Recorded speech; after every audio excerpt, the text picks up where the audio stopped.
여러분, 혹시 이런 생각 해보신 적 있으신가요? 죽으면 정말 끝일까요? 아니면 우리가 모르는 무언가가 더 있는 걸까요? 인류는 수천 년 동안 이 질문 앞에서 두려워하기도 하고 호기심을 가지기도 했습니다. 어떤 이들은 종교에서 답을 찾았고 어떤 이들은 철학에서 위안을 얻었습니다. 그런데 만약 과학이 이 질문에 접근한다면 어떨까요? 오늘은 정말 특별한 책 한 권을 소개해 드리려고 합니다. 물리학자가 과학의 언어로 풀어낸 죽음 이후의 세계.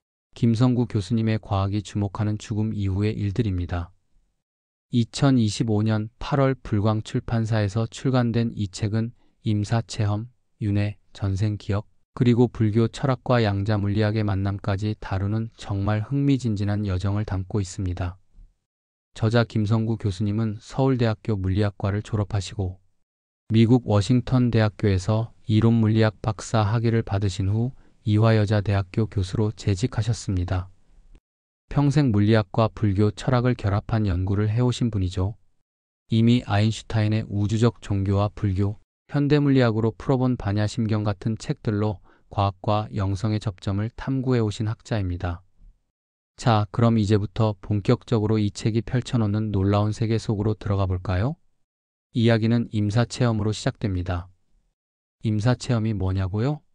의학적으로 사망 선고를 받았다가 기적적으로 살아난 사람들이 경험한 신비로운 현상을 말합니다. 영어로는 Near Death Experience, 줄여서 ND라고 하죠. 여기서 중요한 건 이게 한두 명의 이야기가 아니라는 겁니다. 1982년에 미국에서 실시된 갤럽 조사에 따르면 당시 미국의 임사 체험자 수가 수백만 명에 달했다고 추정됩니다.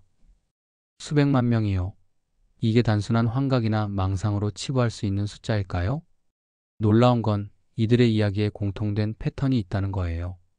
종교도 다르고 문화적 배경도 다르고 교육 수준도 다른 사람들인데 비슷한 경험을 한다는 겁니다. 어둠 속 터널을 지나 밝은 빛을 향해 가고 따뜻하고 사랑으로 가득한 존재를 만나고 심지어 천장에서 자기 몸을 내려다보는 경험까지 합니다. 처음에는 그냥 환각이나 꿈이겠거니 했습니다. 죽어가는 뇌가 마지막으로 만들어낸 착각이겠거니 생각했죠. 하지만 문제는 여기서부터 시작됩니다. 심장이 완전히 멈추고 뇌파가 일직선이 된 상태, 다시 말해 의학적으로 죽은 상태에서도 주변 상황을 정확히 인지한 사례들이 있거든요. 가장 유명한 사례가 바로 팸 레이놀즈 사건입니다. 팸 레이놀즈는 뇌혈관 기형 때문에 아주 특수한 수술을 받아야 했습니다. 의사들은 그녀의 체온을 20도까지 낮추고 심장을 멈추고 뇌에서 모든 혈액을 빼내는 이른바 스탠드스틸 수술을 진행했어요. 완전히 죽은 상태를 만들어서 수술하고 다시 살린 거죠. 그런데 놀랍게도 팸 레이놀즈는 수술 중에 의료진이 사용한 톱의 모양을 정확히 묘사했습니다. 칫솔같이 생긴 두개골 자르는 칼이었대요. 게다가 여의사가 다리 혈관이 너무 가늘다고 말한 대화 내용까지 기억했습니다. 귀에는 귀마개가 꽂혀 있었고 눈은 테이프로 붙여져 있었는데 말이죠. 어떻게 이런 일이 가능할까요? 과학적으로 설명이 안 됩니다. 뇌가 작동하지 않는 상태에서 어떻게 인식이 가능할까요? 김성구 교수님은 여기서 근본적인 질문을 던집니다. 죽음은 끝인가? 아니면 통로인가? 그리고 임사체험을 단순히 비과학적 현상이 아니라 아직 탐사되지 않은 미지의 영역으로 봐야 한다고 말합니다. 비과학이 아니라 미탐사 영역이라는 거죠. 1970년대 레이먼드 무디 박사가 150여 건의 임사체험 사례를 모아 삶 뒤의 삶이라는 책을 출간하면서 이 분야 연구가 본격적으로 시작됐습니다. 그 후 네덜란드의 심장 전문의 핀반 롬멜 박사는 1988년부터 4년간 심장이 멈췄다가 살아난 환자 344명을 조사했는데요. 이 중 18%인 62명이 임사체험을 했다고 응답했습니다. 버지니아 의대의 브루스 그레이슨 박사는 40년간 무려 1,000건 이상의 사례를 모았습니다. 그는 임사체험의 영향과 의미에 초점을 맞추면서 학문적 기반을 놓은 학자로 인정받고 있습니다. 그의 연구는 미국 정신의학학회 학술지에 실렸고 그는 평생회원이자 석학회원으로 인정받았습니다. 이 연구자들이 발견한 공통점은 뭘까요? 첫째, 체험의 생생한 일관성입니다. 종교, 문화, 교육 수준이 달라도 비슷한 이야기를 해요. 둘째, 유체이탈 현상입니다. 자기 몸을 밖에서 관찰한 경험들이 실제 상황과 일치합니다. 1984년에 마리아 사례가 유명하죠. 심장마비로 의식을 잃은 마리아는 자신의 영혼이 병원 밖으로 나가 3층 끝 테라스에 버려진 테니스 운동화 한 짝을 봤다고 했는데 실제로 가보니 정말 있었습니다. 셋째, 체험 후 가치관의 극적인 변화입니다. 물질적 욕망이 줄어들고 사랑과 배려를 중시하게 됩니다. 어떤 미국의 임사체험자는 이렇게 말했어요. 임사체험이 일어나기 전 나의 우선순위는 엉망이었습니다. 그 순위가 완전하게 뒤집혔습니다. 맨 위였던 것이 맨 밑이 되었습니다. 인생을 하루하루 소중히 사는 것을 알았습니다. 현대 신경과학의 핵심 가정은 간단합니다. 의식은 뇌의 전기화학적 작용의 결과라는 거죠. 컴퓨터로 치면 하드웨어가 작동해야 소프트웨어가 돌아가는 것처럼요. 우리의 생각, 감정, 기억, 모든 게 뇌 속 신경세포들의 활동으로 설명된다는 겁니다. 그런데 여기 문제가 있습니다. 만약 이 가정이 맞다면 뇌가 완전히 정지된 상태에서는 어떤 경험도 불가능해야 합니다. 전원이 꺼진 컴퓨터에서 프로그램이 돌아갈 수 없는 것처럼요. 하지만 실제로는 뇌 정지 상태에서도 명료한 인식이 있었다는 보고들이 있어요. 심지어 일부 환자의 경우 흑소량의 혈류만 남아 있어도 뇌전도가 정상으로 돌아왔다는 연구 결과도 있습니다. 이건 뭘 의미할까요? 김성구 교수님은 제3의 가능성을 제시합니다. 의식은 뇌에 의존하지만 뇌에 국한되지 않는다는 거예요. 쉽게 말하면 이렇습니다. 뇌는 의식을 만들어내는 공장이 아니라 의식을 수신하는 안테나 같은 거라는 겁니다. 라디오를 떠올려 보세요. 라디오가 고장나면 음악이 안 들립니다. 그렇다고 음악 자체가 사라진 건 아니잖아요? 전파는 여전히 공간에 떠다니고 있으니까요. 마찬가지로 뇌가 손상되면 의식의 표현이 제한되지만 의식 자체는 여전히 존재할 수 있다는 겁니다. 이 발상은 과학보다도 시적입니다. 하지만 김성구 교수님은 바로 이런 시적 직관이 과학을 진보시켜온 힘이라고 말합니다. 뉴턴도 아인슈타인도 처음에는 직관에서 시작했으니까요. 물론 회의론자들의 반론도 있습니다. 조지 워싱턴대 의료센터의 라미르 차우라 교수는 임사체험이 뇌의 산소가 줄어들면서 순간적으로 많은 전기 신호가 발생해 나타나는 현상일 것이라고 밝혔습니다. 죽음이 임박한 환자들을 대상으로 뇌파를 측정한 결과 그런 결론을 냈다고 하죠. 스위스 연구진은 뇌의 특정 부위를 자극하면 유체이탈 같은 경험을 할 수 있다는 걸 발견했습니다. 이 부위가 자극받으면 자기 몸을 제3자의 것으로 인식하는 혼란이 일어난다는 거예요. 또 어떤 연구자들은 임사체험이 자각몽의 일종이라고 주장합니다. 자각몽이란 스스로 꿈을 꾸고 있다는 사실을 인식하면서 꾸는 꿈인데요. 미국 유체이탈 체험 연구센터에서 실험 대상자들에게 유체이탈 같은 자각몽을 꾸게 하는 훈련을 시킨 결과 대부분의 사람들이 실제로 그런 체험을 했다고 보고했습니다. 하지만 김성구 교수님은 이런 과학적 설명들에도 불구하고 임사체험은 아직까지 완전히 이해되지 않는 부분이 많다고 지적합니다. 뇌에 산소가 부족할 경우 매우 불안정할 뿐만 아니라 기억 혼란을 겪기 마련인데 대부분의 임사 체험자들은 평화롭고 안정된 심리 상태였으며 임사 체험의 기억도 매우 선명하다는 게 특징이거든요. 게다가 마약이나 환각제를 경험한 사람들의 증언을 들어보면 임사 체험과 환각은 완전히 다르다고 합니다. 정형외과 의사인 토니 시클리는 이렇게 말했어요. 나는 젊었을 때 LSD를 한두 번 사용해 본 적이 있습니다. 색이 변하거나 청각이 섞이는 기이한 느낌은 있었지만 그것은 정신이 현실을 잃는 방향이었지 절대 진리를 느끼는 경험은 아니었습니다. 임사체험에서는 나는 내 몸을 벗어나 있었고 압도적인 사랑과 평화를 느꼈습니다. 이건 환각과는 비교조차 안 됩니다. 김성구 교수님은 말합니다. 죽음의 문턱에서 인간은 오히려 살아있음을 절실히 깨닫는다. 이 말을 곱씹어보면 죽음 연구가 곧 삶 연구라는 사실이 분명해집니다. 자, 이제 더 흥미로운 이야기로 넘어가 볼까요? 바로 윤회입니다. 윤회라고 하면 보통 종교적 믿음으로 치부하기 쉽습니다. 불교나 힌두교 같은 동양 종교의 전유물처럼 생각하죠. 하지만 실제로는 그렇지 않습니다. 윤회 사상은 인류 문명의 역사만큼이나 오래됐어요. 고대 인도의 베다와 우파니샤드에도 나오고 고대 그리스의 플라톤도 윤회를 믿었습니다. 소크라테스는 윤회를 믿었기 때문에 죽음을 맞는 것에 두려움이 없다고 고백했습니다. 초기 기독교의 일부 분파인 영지주의에도 윤회 개념이 있었고, 심지어 신약 성경의 사도 바울이 적은 내용 중에도 임사 체험의 여러 요소와 정확히 일치하는 부분이 있다고 합니다. 김성구 교수님은 윤회 사상이 단순한 신앙이 아니라 인간이 삶의 의미를 이해하기 위한 철학적 틀이라고 봅니다.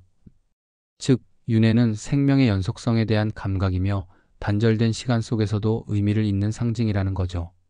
나는 과거의 내가 아닐까? 라는 질문이 단지 신비주의가 아닌 존재론적 감각으로 다가옵니다. 윤회를 믿지 않더라도 삶의 결과가 이어진다는 윤리적 통찰만큼은 부정하기 어렵습니다. 책에서 가장 흥미로운 부분 중 하나가 바로 전생 기억에 관한 연구입니다. 브라이언 와이스, 헬렌 원바흐 같은 최면 치료사들이 환자들을 전생으로 퇴행시키는 실험을 했는데요. 놀라운 결과들이 나왔습니다.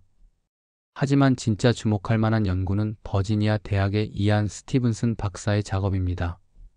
스티븐슨 박사는 무려 40년 동안 전생을 기억한다고 주장하는 전 세계 2,500건 이상의 사례를 조사했습니다. 그는 정신의학 및 신경행동과학과 교수였고, 그의 연구는 미국 정신의학학회 학술지와 세계적인 의학 학술지 란셋에 실렸습니다. 다시 말해 과학계에서 인정받은 연구라는 거죠.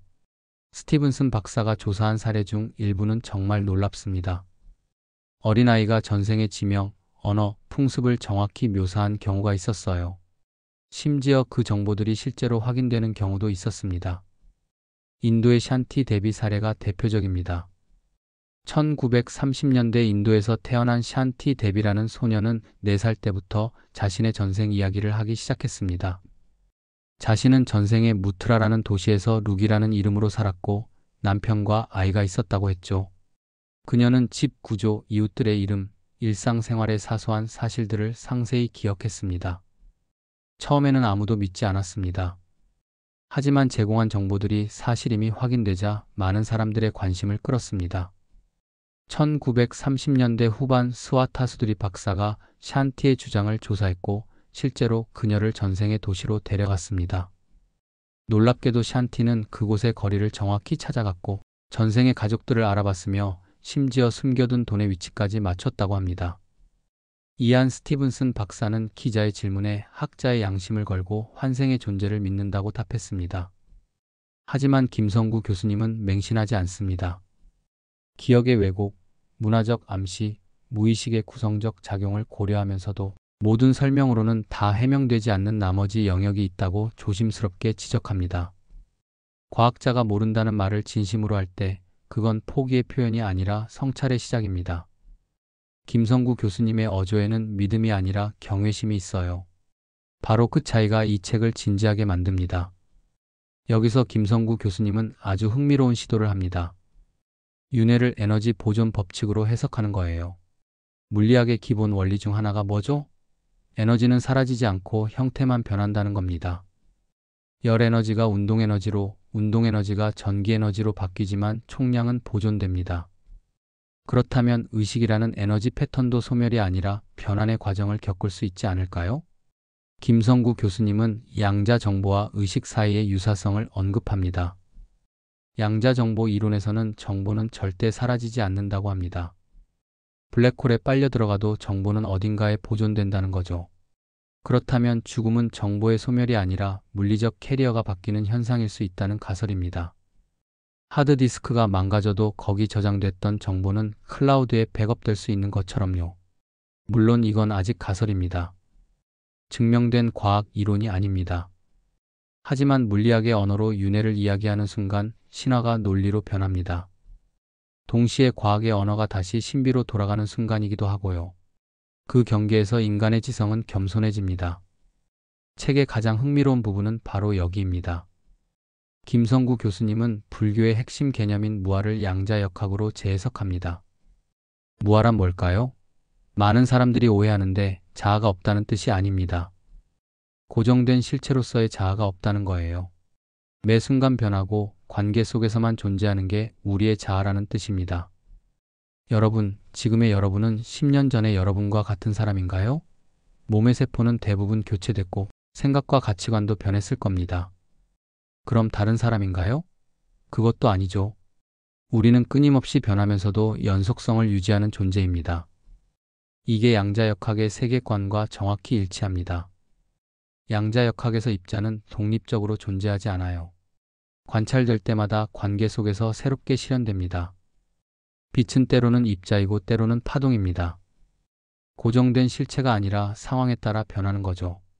전자는 어디에 있을까요? 관찰하기 전까지는 확률의 구름으로만 존재합니다. 관찰하는 순간 비로소 특정 위치에 나타납니다. 이게 양자역학의 핵심인 불확정성 원리입니다. 그렇다면 윤회도 이렇게 이해할 수 있습니다. 나라는 고정된 영혼이 돌아오는 게 아니라 인연의 흐름 속에서 의식적 패턴이 다시 형성되는 현상이라고요. 불교에서 말하는 연기, 즉 모든 것은 원인과 조건에 따라 생겨난다는 사상과 딱 맞아떨어집니다.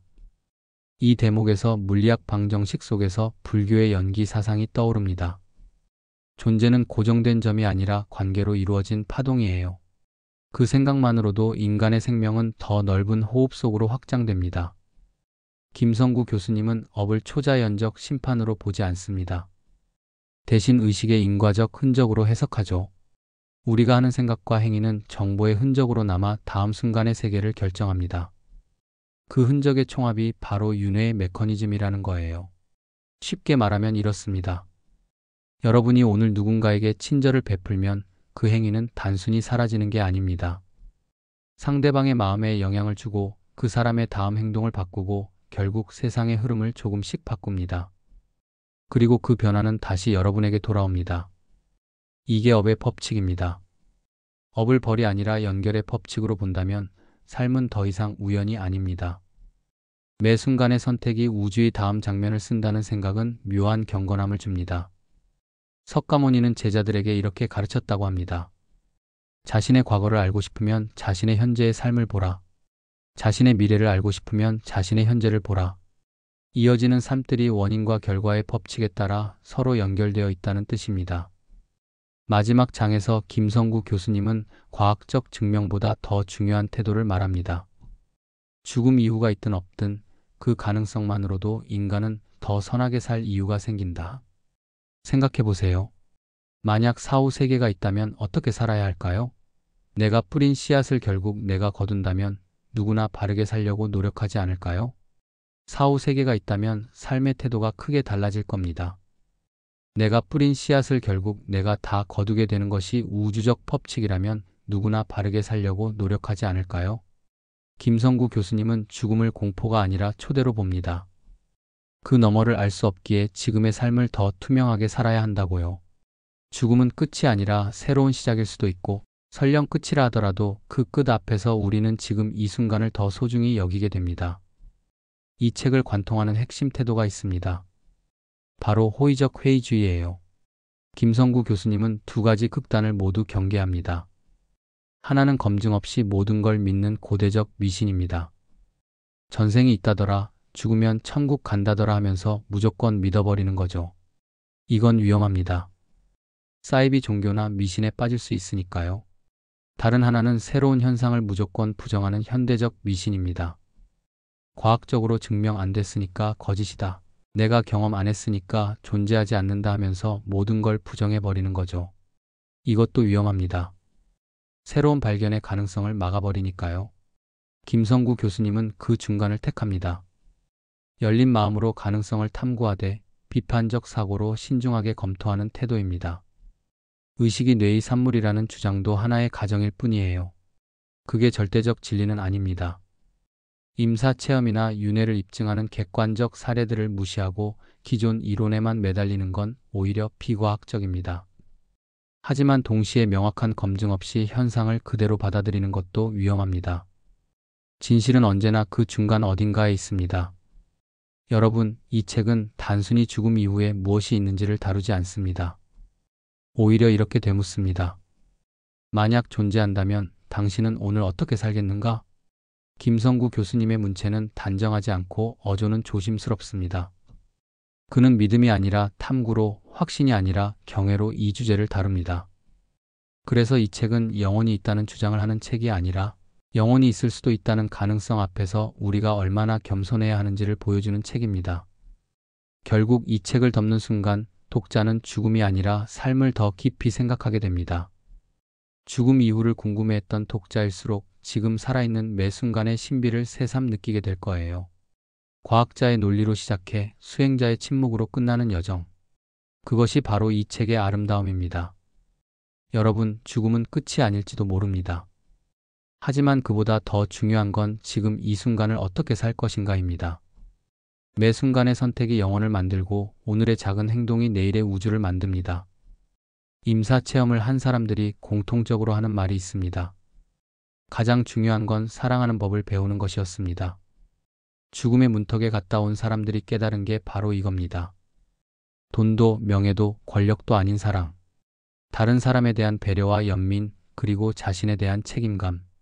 김성구 교수님의 책은 우리에게 이렇게 속삭입니다. 죽음을 두려워하지 마세요. 대신 삶을 더 사랑하세요. 과학이 영성의 문을 노크한 순간 그 안에서 우리는 진정한 인간의 모습을 발견합니다. 과학은 가능성을 없애는 게 아니라 바로 잡기 위한 것입니다.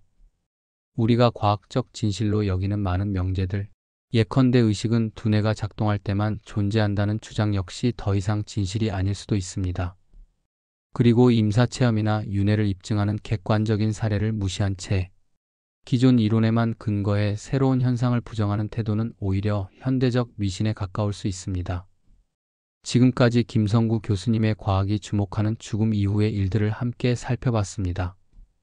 여러분도 한번 읽어보시길 권합니다. 이 책은 답을 주는 책이 아니라 질문을 던지는 책입니다. 그리고 그 질문 속에서 우리는 더 깊은 삶을 만날 수 있을 겁니다. 죽음 이후를 탐구하는 여정은 결국 지금 이 순간을 더 깊이 사는 방법을 찾는 여정입니다. 과학과 영성, 물리학과 불교, 이성과 직관이 만나는 지점에서 우리는 인간 존재의 신비를 조금 더 이해하게 됩니다. 오늘은 여기까지입니다. 시청해주셔서 감사합니다. 구독, 좋아요, 알림 설정은 큰 힘이 됩니다.